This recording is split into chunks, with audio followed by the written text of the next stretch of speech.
Taking on Trump is the fastest way to tank a political career. These are the Democrats who destroyed themselves while trying to destroy Trump. You're fired. From day one, Speaker Nancy Pelosi turned the House into a war room against Donald Trump. She rubber-stamped every subpoena, unleashed nonstop committee probes, and pushed through two partisan impeachments of Trump. She blocked funding for the border wall, floated a 25th Amendment fitness panel to brand him as mentally unfit, and even stalled COVID relief to deny him a win before the 2020 election. Pelosi framed it all as saving democracy, but her real mission was simple: stop Trump at any cost. Consequence, Pelosi's crusade against Trump blew up in her face. After Republicans flipped the House in the 2022 midterms, she handed over the gavel on January 3rd, 2023, and quit Democratic leadership for good. Polls around that time showed her favorability deep underwater, among the worst of any congressional leader. Her petty theatrics, like tearing up Trump's State of the Union speech on live TV, only galvanized MAGA voters and became a fundraising bonanza for Republicans. By 2025, Pelosi is just another backbench congresswoman stripped of power and forever linked to the movement she failed to stop. Michael Avenatti shot to fame in 2018 as Stormy Daniels' anti-Trump lawyer, blanketing cable news with promises to take down the president and even teasing a 2020 White House run. I heard maybe you are interested.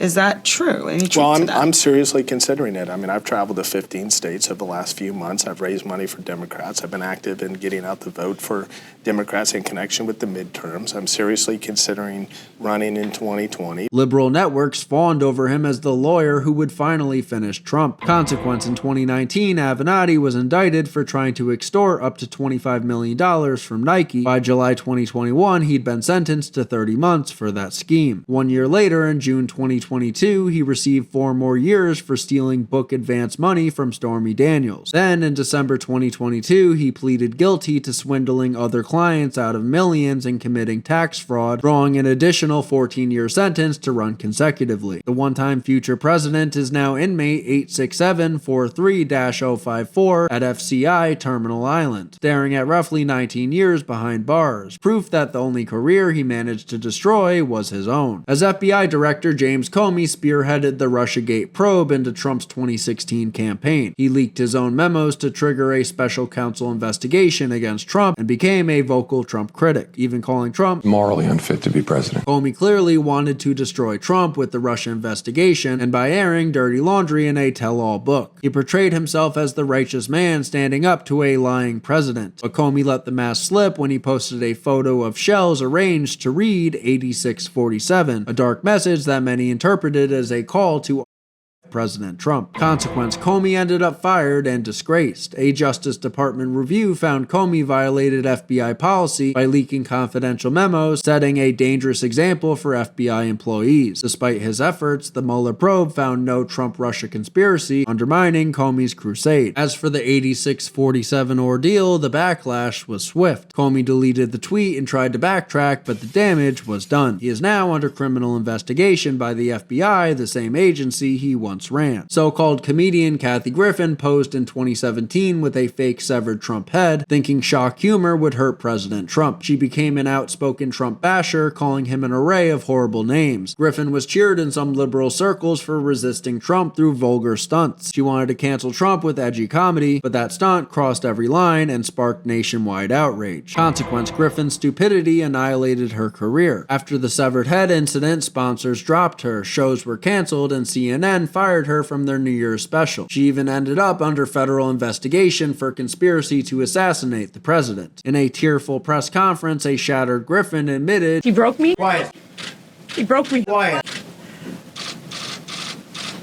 Quiet. She lamented that she was erased from Hollywood and feared she would never work again. In trying to destroy Trump with a gruesome joke, Kathy Griffin only succeeded in destroying her own career. Andrew Cuomo built himself up in 2020 as the anti-Trump governor, clashing with Trump over COVID and basking in liberal praise. He even won an Emmy for his COVID briefings and was floated as a Trump replacement. Meanwhile, his brother, CNN host Chris Cuomo, used his primetime show to constantly slam Trump. The Cuomo brothers positioned positioned themselves as Trump's chief antagonists in politics and media. Consequence, both brothers imploded spectacularly. Andrew Cuomo resigned in disgrace in 2021 after a state investigation confirmed multiple sexual harassment allegations. The man once touted as America's governor left office a pariah. Andrew Cuomo is now running as an independent after losing the New York City mayoral primary to a socialist. As for Chris Cuomo, he was fired by CNN in 2021 for secretly using his position to help cover up his brother's scandal. Their anti-Trump crusades ended with Andrew ousted and jobless and Chris off CNN and relegated to News Nation. Former CNN anchor Don Lemon spent years attacking Trump on air, accusing him of racism and calling Trump supporters extremists. The President of the United States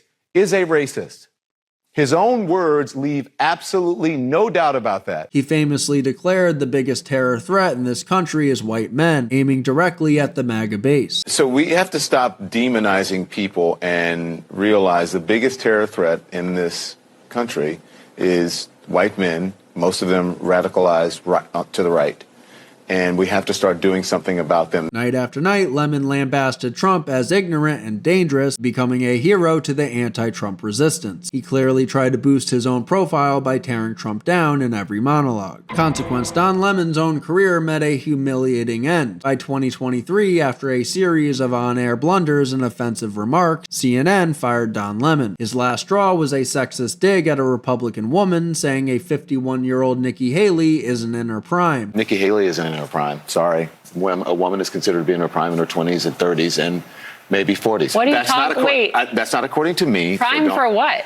It depends. I mean, it's just like prime. If you look it up, it'll say, if you Google when is a woman in her prime, it'll say 20s, 30s, and 40s. After 17 years, he was shown the door and is now forced to do interviews on the street like a low-level influencer. Michael Cohen was Trump's longtime personal attorney who flipped to become a top Trump accuser. After the FBI raided him, Cohen turned on his former boss, testifying to Congress that Trump is a racist, he is a con man, and he is a cheat. Cohen portrayed himself as the insider exposing Trump's crimes, thinking he could atone by destroying Trump's reputation. Consequence, Cohen ended up a convicted felon while Trump remained unscathed. In December 2018, Cohen was sentenced to 3 years in prison for tax fraud, lying to Congress, and campaign finance violations. He even lost his ability to practice law. Cohen went to prison and emerged as a disgraced figure, seen by many as a liar. His bombshell testimony didn't topple Trump. Instead, Cohen destroyed his own life and career. MSDNC host Joy Reid eagerly piled on Trump, branding him a bigot and amplifying every anti-Trump conspiracy on her show. Reid became a darling of the anti-Trump left for her fiery critiques of Trump's policies and character. She clearly aimed to raise her profile by being one of Trump's harshest media critics. Consequence, Joy Reid's downfall started back in 2018 when old blog posts resurfaced showing her using homophobic slurs and promoting wild conspiracy theories. Instead of owning up, she claimed her blog was hacked, but even her own cybersecurity expert found no evidence. She eventually gave a forced on-air apology, but her credibility was already wrecked.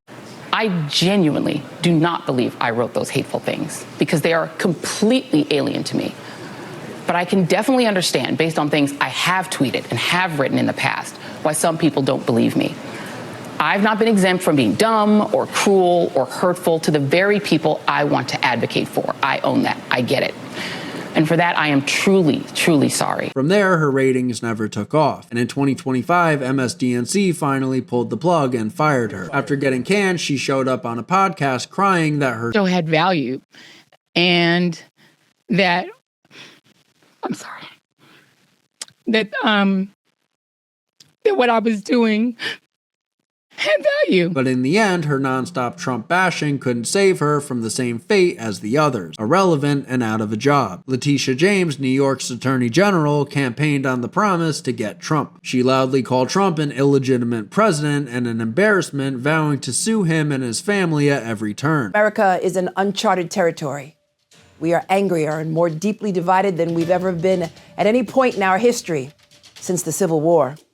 And at the eye of the storm is Donald Trump, ripping families apart, threatening women's most basic rights, and running for Attorney General because I will never be afraid to challenge this illegitimate president. Once in office, James pursued a massive civil case against the Trump Organization, accusing Trump of fraud and seeking to bar him from doing business in New York. Consequence, Letitia James's obsession with Trump blew up in her face. Back in 2021, she tried to ride her anti-Trump crusade into the governor's mansion. I've sued the Trump administration 76 times. But who's counting? Her campaign flopped so hard she had to drop out just weeks after launching it. Then in 2022, she filed her big civil case against Trump, hoping it would boost her career. Instead, Trump won the presidency again in 2024, and now she's the one being investigated. She tried to hurt Trump, but ended up damaging her own future. Manhattan DA Alvin Bragg made headlines by indicting Trump in 2023 over hush money payments, the first ever criminal charge against a former U.S. president. Bragg campaigned on holding Trump accountable and eagerly took up the Stormy Daniels case that federal prosecutors passed on. In doing so, Bragg became a hero to Trump's foes who wanted to see Trump in handcuffs. He seemed convinced that charging Trump would end the former president's political future. Consequence, Bragg's gambit backfired bigly. Trump's poll numbers jumped after the indictment as many Republicans rallied around him. In fact, within a week of Bragg's charges, Trump raised over $13 million in donations amid a scourge of GOP support. Far from destroying Trump, Bragg may have boosted Trump's 2024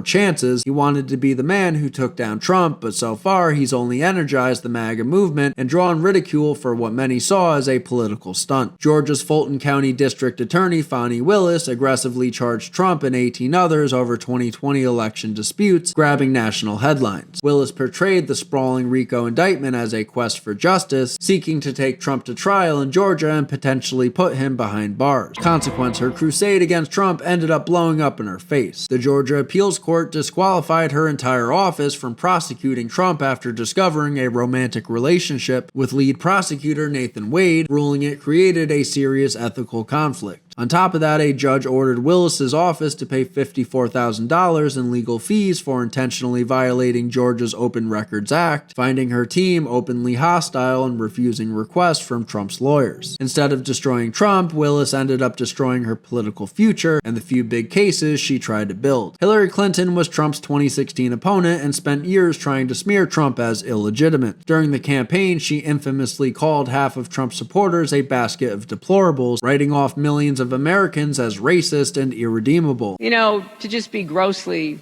generalistic, you could put half of Trump's supporters into what I call the basket of deplorables.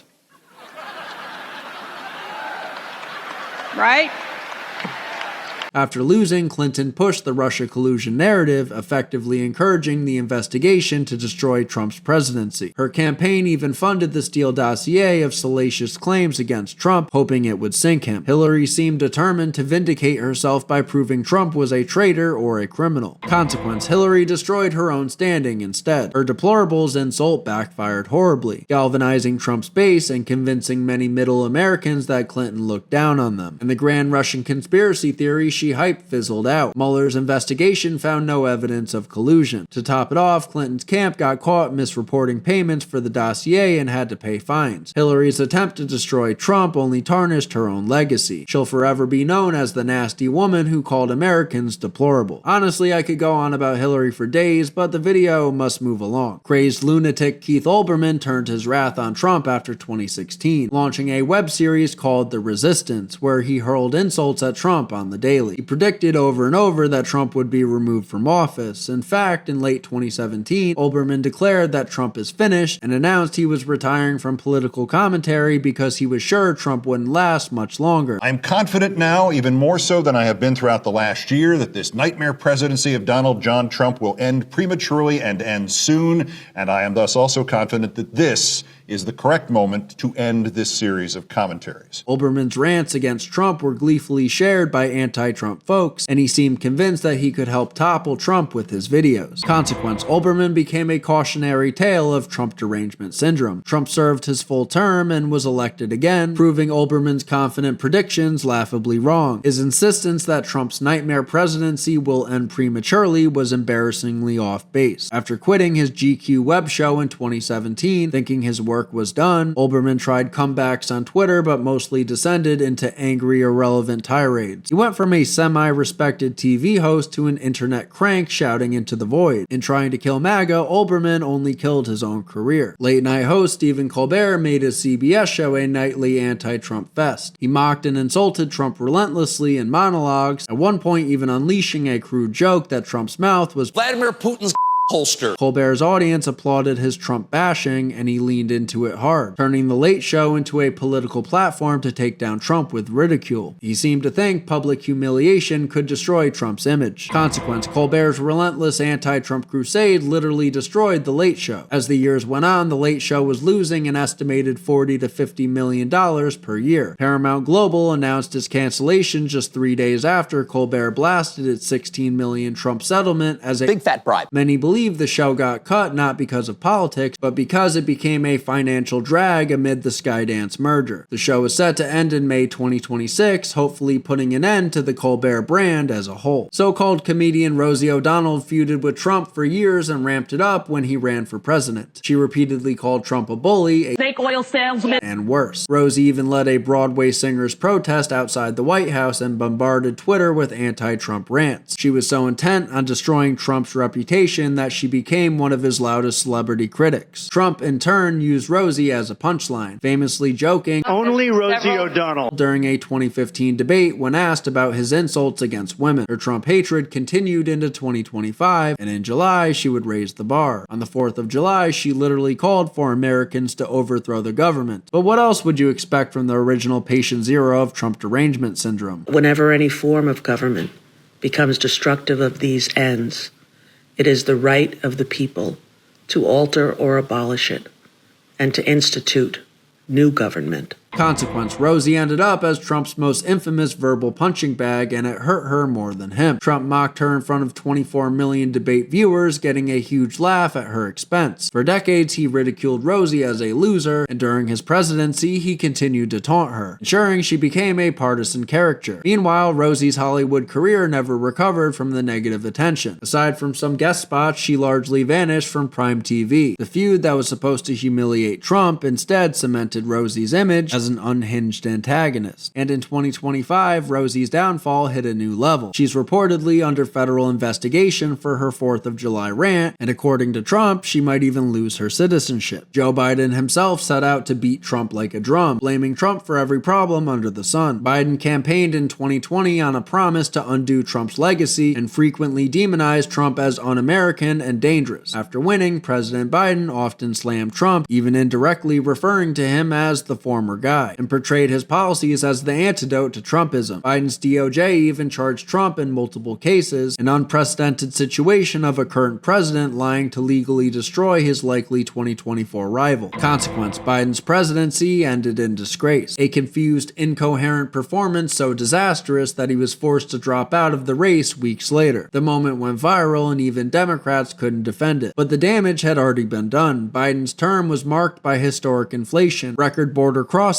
and foreign policy blunders that made America look weak on the world stage. He pardoned Hunter Biden, Anthony Fauci, and members of the January 6th committee. His effort to erase Trump's legacy backfired completely. From day one, he governed like Trump's polar opposite, and the results were economic chaos, global instability, and a flood of illegal immigration. By the time he left office, Biden's approval was in the gutter, and his party was in panic mode. He set out to destroy Trump's legacy, but instead he destroyed his own. Kamala Harris spent years propping up the anti-Trump narrative. As vice president, she echoed Biden's attacks on Trump at every turn, blaming him for every problem the Biden administration created. She positioned herself as the fresh future of the Democrat Party and leaned heavily into identity politics, constantly playing the race and gender cards to shield herself from criticism. After Biden's humiliating debate collapse in 2024, Harris tried to step in as the Democrat nominee, pitching herself as the only one who could stop Trump. The media in Hollywood rallied behind her, but but voters didn't. Consequence, Harris went on to lose the 2024 election in a historic landslide, becoming the first black woman to lead a major party ticket and the first to crash and burn on the national stage. Her campaign was plagued by gaffes, robotic speeches, and fake laughs that turned into internet memes overnight. Trump tore through her on the debate stage, exposing her shallow record and flip-flopping positions. She couldn't unite the Democrat base, couldn't win over independents, and couldn't shake the fact that she had spent years defending Biden's failures. By mid-2025, her political future is in shambles. On July 30th, the day of recording this, Harris officially announced she would not run for California governor, despite months of rumors, a clear signal that her time in the spotlight was over. You announced yesterday, you made an announcement that you're not running for the governor of California. Correct. Even though in early polling, you beat every other candidate by double digits, you said you're going to sit this one out. Why are you sitting this one out? Are you saving yourself for a different office that might be? No. Kamala Harris rose to power by attacking Trump, but after years of smug lectures and empty slogans, she ended up humiliated, rejected, and politically irrelevant. After leaving office, Barack Obama couldn't step away from the political ring. He hammered Trump in high-profile speeches, helped engineer the Vote Blue celebrity push in 2020, and then went all in for Kamala Harris after Biden's 2024 debate collapse. Yet new documents released in July 2025 by Tulsi Gabbard blow a hole in Obama's elder statesman image. The files show senior White House aides acting with Obama's direct sign-off, greenlighting the early Russiagate narrative in 2016, briefing intel chiefs to treat the Steele dossier as credible, seeding the press, and priming the FBI for a probe. Trump calls it straight-up treason, and even legacy outlets admit the paper trail points back to the Oval Office. Consequence, the halo is gone. Trump's DOJ has opened investigations into Obama-era intelligence abuses, and House Republicans are drafting subpoenas. Historians who once penciled Obama into the great president's tier are now adding an asterisk. Weaponized the intel community to kneecap a political rival and still couldn't stop him. His all-out campaign for Harris backfired too. She lost in a landslide and Trump is back in the White House. Netflix deals and $400,000 speeches can't scrub the stain of a Russiagate plot that miserably failed. If you're interested to know the history of Obama versus Trump, click that video. Thank you for watching.